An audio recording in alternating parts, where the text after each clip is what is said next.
Hello, and welcome to the Deep Dive. Today, we're looking at a single day, really just a snapshot in time from 1962, a terrifying 24 hours, where, the line between global peace and, well, nuclear war basically came down to things like heat stroke, bad communication, and the incredible discipline of just one man, hundreds of feet under the sea. Yeah, it's fascinating. We usually think of the Cuban Missile Crisis, and our minds go straight to Kennedy and Khrushchev, right? This like high-stakes chess match. Right, the leaders, the diplomacy. Exactly. But when you really dig into the source material, like we've done for this deep dive, you see something else. You see that the men at the very top, the most critical moment, they actually had almost zero control. The fate of a world was somewhere else entirely. Okay, let's pin this down. The day we're focusing on is Saturday, October 27th, 1962. History calls it Black Saturday. And that name isn't an exaggeration, is it? Not at all. This wasn't just tension building. This was it. The absolute razor's edge, the peak of the crisis. Operationally, things were critical. The world was at DEFCON 2. Right, DEFCON 2. And it's worth pausing on what that actually meant, practically speaking. Yeah, what does DEFCON 2 look like on the ground or, well, in the air? It's the highest alert level, short of confirmed, actual war. It meant Strategic Air Command bombers were already airborne, nuclear-armed B-52s flying continuously, refueling midair, heading towards the Soviet borders. Wow. Missile crews. In their silos, keys ready, targets loaded, everything ready to go on a moment's notice. We're talking decisions measured in minutes, literally minutes, not hours or days. It's an extreme hair-trigger situation. And that tension immediately boiled over that Saturday morning. Things escalated violently. That's right. An American U-2 spy plane flying over Cuba was shot down. The pilot, Major Rudolph Anderson Jr., was killed. And that single event, the death of Major Anderson, it just shattered any idea that this could be neatly contained, didn't it? Completely. It instantly created immense pressure back in Washington for immediate, forceful retaliation. The military reaction, according to the sources, was pretty aggressive. The Joint Chiefs were basically banging the table for war. They were pretty much unanimous. They wanted immediate, massive airstrikes against Cuba, followed by a full-scale invasion. They saw the U-2 shootdown as the trigger, the justification they needed, the casus belli. And it wasn't just the U.S. side feeling the pressure to escalate? Oh, absolutely not. On the other side, you had Fidel Castro in Cuba. He was utterly convinced an American invasion was coming any second. Which, given a U-2 had just been shot down and the U.S. military was demanding invasion, that wasn't an unreasonable fear. Not at all. So Castro sends this increasingly frantic message to Khrushchev in Moscow, basically saying, launch now, hit them first with nuclear weapons before they invade us. So both sides are being pushed hard towards military action, and it's driven by events on the ground, not some careful plan from the top. The control was slipping. Precisely. It wasn't about carefully worded cables anymore. The fate of the world had sort of escaped the White House and the Kremlin. And our deep dive today, it tracks where that fate actually landed. Which was where? Hundreds of feet down. Beneath the waves of the Sargasso Sea, in the heat and the chaos aboard a Soviet submarine. Okay. So our mission for this deep dive is to follow one man, Vasily Arkhipov, a Soviet naval officer on that sub. It was cornered, it was under attack, and we need to go beyond just the headlines. We need to understand the incredible, almost unbelievable combination of factors, physical, technical, psychological, that put the fate of the entire planet in his hands. Right. It's not just what happened, but why him? Why, out of 78 men crammed into that sub, was he the one person who could say no? This is where the story gets really gripping. Let's dive into part one, the predator and the prey. And we start with the submarine itself, the target. Okay. The sub was the B-59, Soviet designation Project 641. A diesel-electric attack submarine. NATO had a code name for this class, Foxtrot. Foxtrot class. And these were serious machines, right? Not small coastal sub. No, definitely not. Big boat, about 300 feet long. Carried a crew of 78 men designed for long-range patrols out in the Atlantic. And her mission? Why was she even there? The mission. Code name Anadur. This was hugely ambitious, top-secret stuff. The B-59, along with 3 other Foxtrot subs, had sailed all the way from the Arctic. From the Arctic? Yeah. Their goal was to sneak into the Caribbean and set up a permanent Soviet submarine base in Mariel, Cuba. Imagine Soviet subs operating routinely right off the coast of Florida. It was meant to completely change the strategic game in the West, a hidden deterrent. But they sailed right into the middle of the crisis. Exactly. Ran headlong into the American response. When the missiles were discovered, the U.S. Navy didn't hesitate. They threw this massive blockade around Cuba. They called it a quarantine, officially. Right, quarantine sounded less aggressive diplomatically. But make no mistake, operationally, it was a full-blown anti-submarine warfare operation, ASW. Huge scale. So huge. We're talking a major task group, centered around the aircraft carrier USS Randolph. And escorting the Randolph were at least 11 destroyers, including one we need to remember, the USS Beale. 11 destroyers, just hunting these few subs. Their mission was simple. Find the Soviet subs, force them to the surface, neutralize them.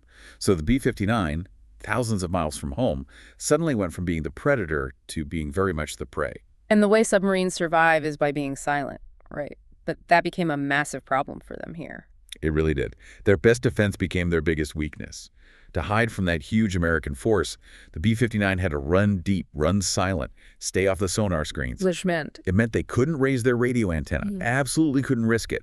So they were completely cut off from Moscow. No messages getting in or out. None. They had no idea about any diplomatic progress, no idea the U.S. might try signaling instead of attacking, nothing, just alone, blind, deaf, surrounded by enemies, and that the total isolation, that's fertile ground for paranoia. So in this blind, deaf, paranoid submarine, we find the man who somehow becomes the final failsafe.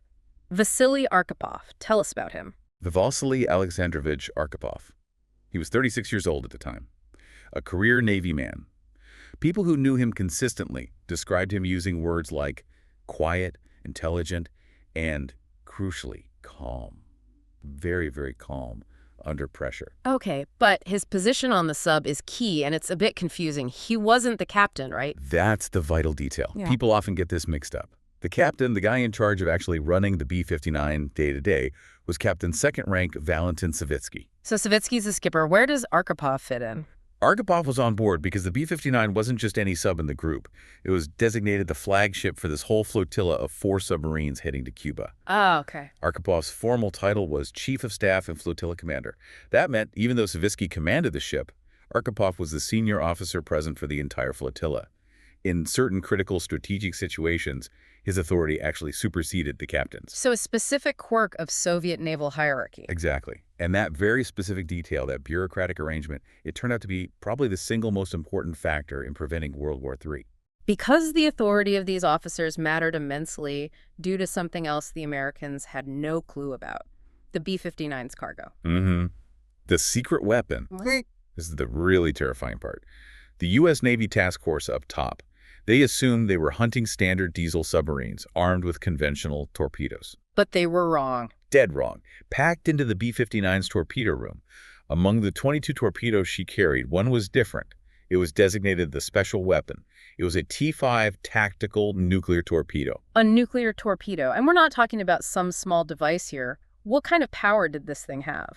The T5 carried a warhead with a yield estimated around 15 kilotons. 15 kilotons. Let's put that in perspective. Okay, 15 kilotons is roughly the same destructive power as the atomic bomb dropped on Hiroshima in 1945. The bomb that flattened a city. So Captain Savitsky, stuck deep underwater, cut off, probably terrified, had his finger on the trigger of a Hiroshima-sized nuclear weapon. Yes. A weapon capable of instantly starting a global thermonuclear war. And the American fleet circling above, dropping explosives. They had absolutely no idea it was even there. That ignorance, that lack of intelligence, it makes what the Americans did next seem almost suicidally reckless in hindsight. It really does. They were essentially poking a bear they didn't know was nuclear armed, harassing a powder keg without realizing the fuse was lit and sputtering. So you have this immense external pressure, the hunt by the U.S. Navy, and this secret, devastating internal capability, the nuclear torpedo. But there was another factor grinding the crew down even before the attack started. Oh, yeah. The environment inside the submarine. It wasn't just the Americans trying to kill them. Their own boat was turning against them. This brings us to part 2, the iron coffin and the suffocating hell. The conditions inside B-59, they weren't just bad. They were actively destroying the crew's ability to think clearly, weren't they?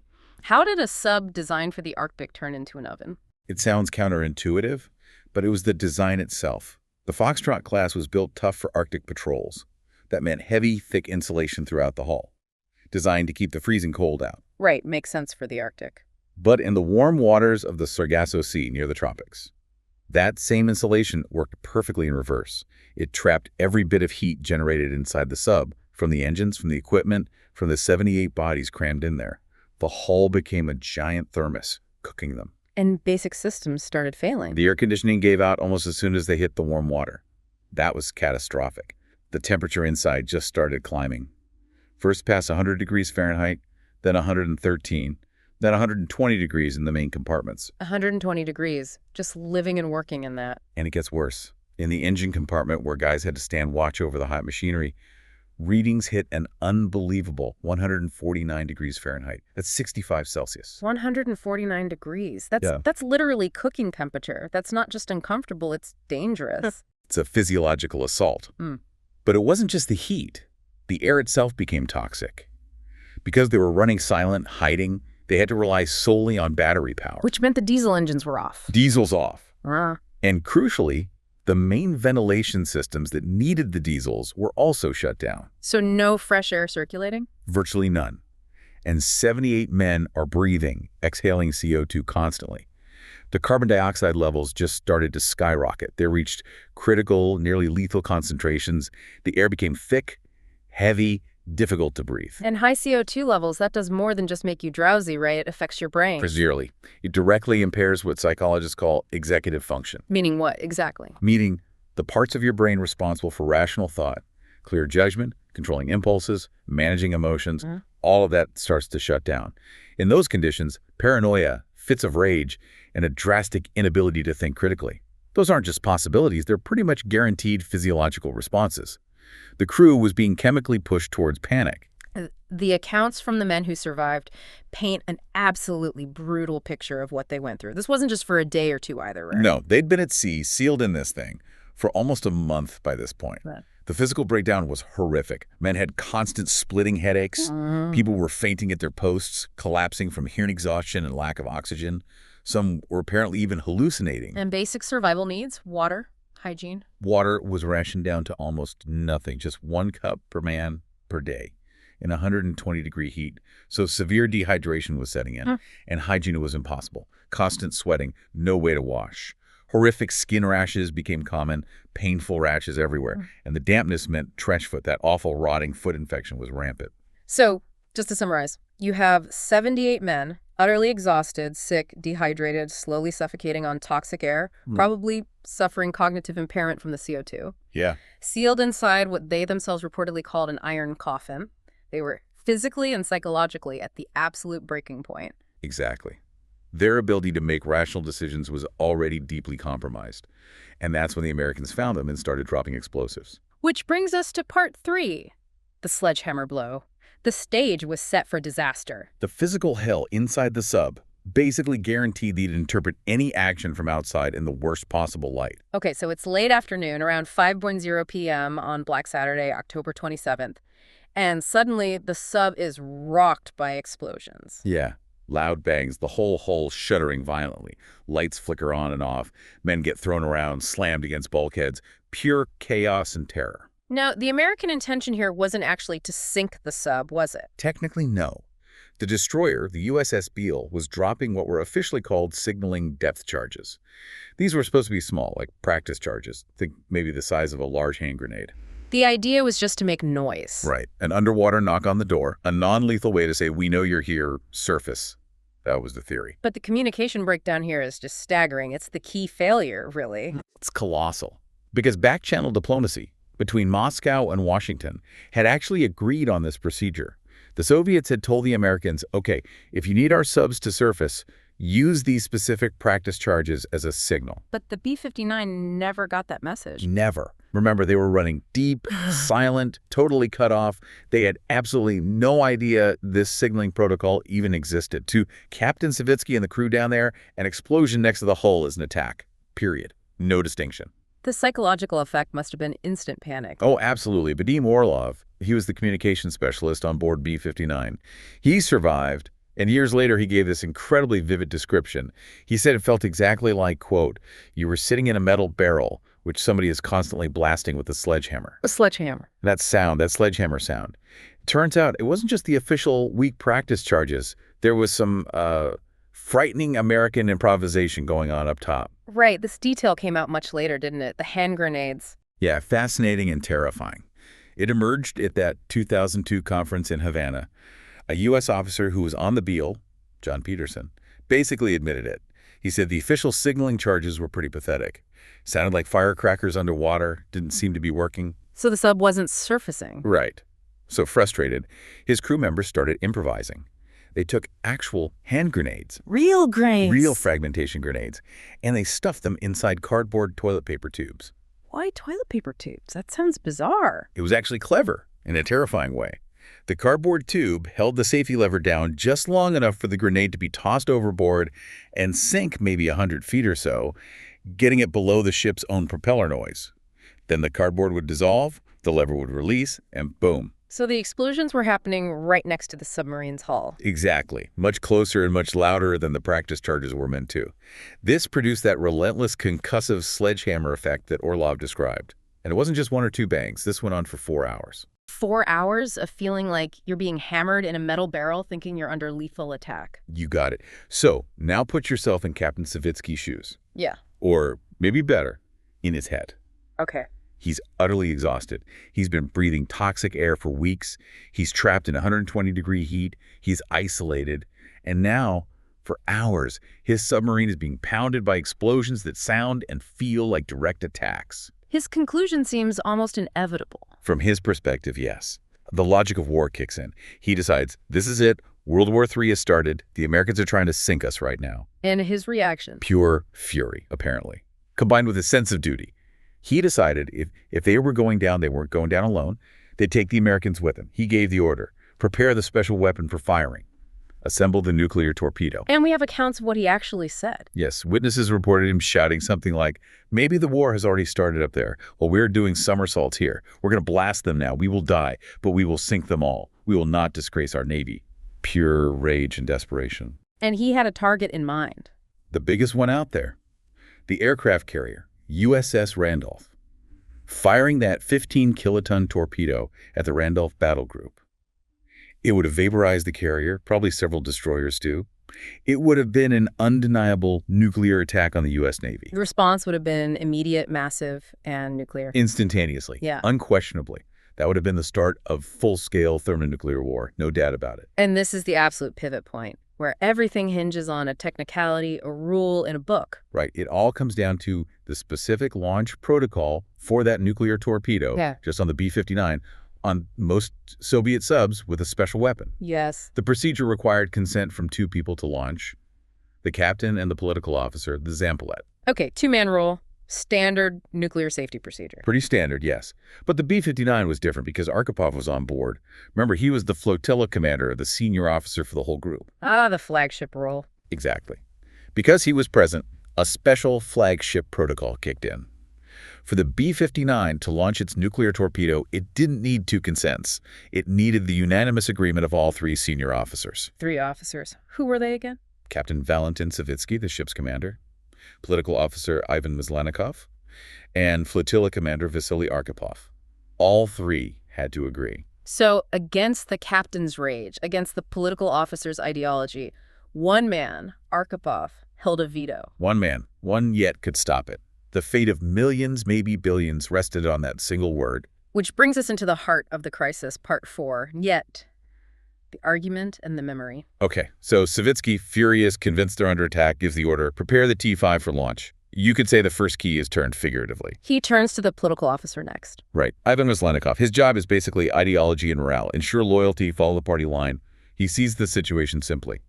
The imperialist enemy is attacking, trying to kill them. His duty is clear. So he agrees. Immediately. No hesitation. 2 keys turned. The torpedo is being assembled. The launch sequence is moving forward. It's ready to go. And then everyone looks at Arkhipov. All eyes in that tiny, hellishly hot control room, thick with CO2, the sound of explosions still hammering the hull.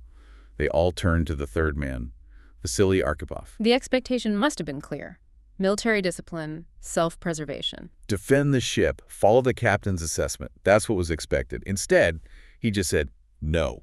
Yet. Just no. What happened then? Apparently, an incredibly intense argument erupted right there in the control room. Savitsky was beside himself with rage, screaming at Arkhipov. How could he refuse? They were being attacked. Arkhipov remained calm. What was his argument? How did he counter Savitsky's fury in that environment? This is where Arkhipov's clarity is just astounding. Savitsky was reacting to the immediate chaos, the explosions, the fear, purely sensory overload. Arkhipov, somehow detached himself from that immediate terror.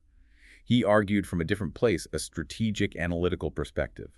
He used cold, hard military logic against the hot rage. What was the logic? He argued that these explosions, as terrifying as they were, couldn't be a real full-scale attack. They were too persistent, too noisy, but not decisively lethal. He reasoned very calmly, look, if World War III had actually started, if the U.S. was really trying to sink us, they wouldn't be messing around with these things. He felt they'd be using heavier weapons. Exactly. They'd be using proper torpedoes, serious depth charges designed to kill.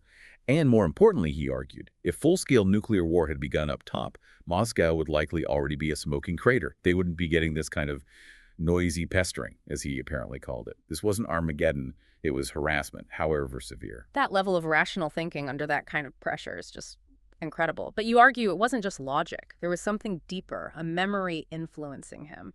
Yes, I think that's the crucial piece. His restraint wasn't purely intellectual. It was anchored in trauma, in a personal experience that the other officers, Savitsky and Maslenikov, hadn't shared. And this relates to the K-19 submarine incident? Precisely. Just the year before, July 1961, Arkhipov wasn't just any officer. He was the executive officer, the second in command on the Soviet Union's very first nuclear ballistic missile submarine, the K-19, nicknamed the Widowmaker. Yeah, right. The K-19 had that terrible accident, a reactor problem. A catastrophic failure in the primary reactor coolant system happened in the North Atlantic. A reactor meltdown was imminent. This would have been an environmental disaster, scattering radiation, and potentially even mistaken by the U.S. as a first strike. A terrifying situation. Arkhipov was right there, supporting his captain, 𝐃𝐈𝐕𝐄, in making an impossible decision. They ordered a team of young engineering crewmen into the reactor compartment itself. Lethal radiation levels. A suicide mission. What did they have to do? They had to jury-rig an emergency cooling system, wading through radioactive wire, working with basic tools to prevent the meltdown. They succeeded. They saved the submarine. But the cost? The cost was horrific. Every single man who went into that reactor compartment died within weeks. Horrible, slow, agonizing deaths from acute radiation syndrome. Arkhipov himself, involved in managing the crisis and the aftermath, received a significant dose of radiation. So when Savitsky and Maslenikov were thinking about military honor, about fighting back against an attack, Arkhipov had a different frame of reference. Completely different. For him, nuclear catastrophe wasn't an abstract concept from a textbook or a political speech. It was the concrete, visceral memory of his own crewmates dying horribly from radiation. He had seen firsthand what happens when nuclear technology goes wrong. That experience gave him moral authority. I think so. An almost unshakable moral authority and profound understanding of the true cost. It insulated him from the panic.